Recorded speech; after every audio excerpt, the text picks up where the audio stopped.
President Trump now has less than 24 hours to nominate his next CDC director, a high-stakes choice that could reshape healthcare. Right now, the head of NIH is doing double duty, temporarily running the CDC, but that appointment expires tomorrow.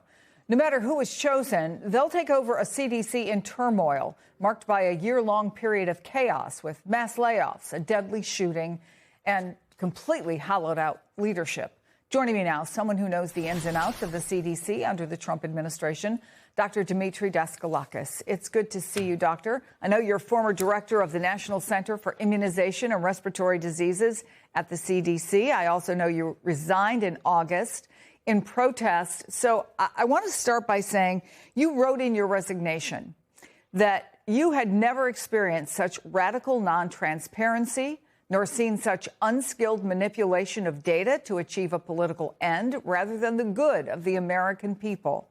So what you've witnessed since then, do you have any hope the new leader of the CDC could change that? So first of all, thank you so much for having me. And I always have hope. And I think that to make that hope manifest, what we need to see is that a CDC leader is selected who really stands behind the science, as well as who is capable of running an organization, and ideally someone who also has experience in not just clinical medicine, but also in public health. They're not the same thing. And so I think, I always have hope that rationality and sort of science-based public health will rise again. But I think this is a really pivotal decision. Well, among those that are on kind of a public list are a former governor, a state health director, a cardiologist who's been critical of the COVID vaccine.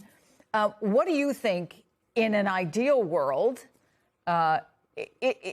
is the resume of somebody? You kind of touched on it, but I'd like you to do a deeper dive.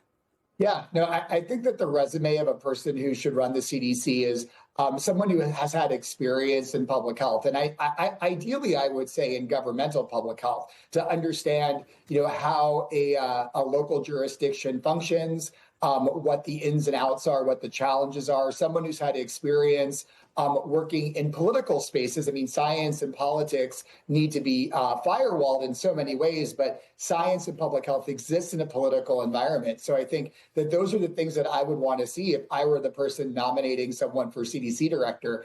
So really, are you bringing public health experience, and you have experience not only, working on Twitter or on social media, but also in sort of the big settings when you are talking to elected officials and other politicians around public health, so that you really deliver on the mission of preserving the health of the people that you serve. I wonder if you can talk about the environment based on what you know now inside the CDC. I mean, employees have to do what you tried to do, right? You have to balance political pressure coming from the HHS Secretary RFK with science. What's going on as you know it right now? Yeah, I mean, unfortunately, I think that CDC is functioning like a body disconnected from its head. And so I think that the office of the director right now is filled primarily with political appointees with no public health experience. Directives are coming from the secretary's office without any interaction deeper into the organization with scientific experts. So I think that the feeling at CDC continues to be that one of a hijacked plane. So they have sort of folks autonomously directing the CDC without any of the actual expertise of the CDC being taken into account for those decisions in that direction.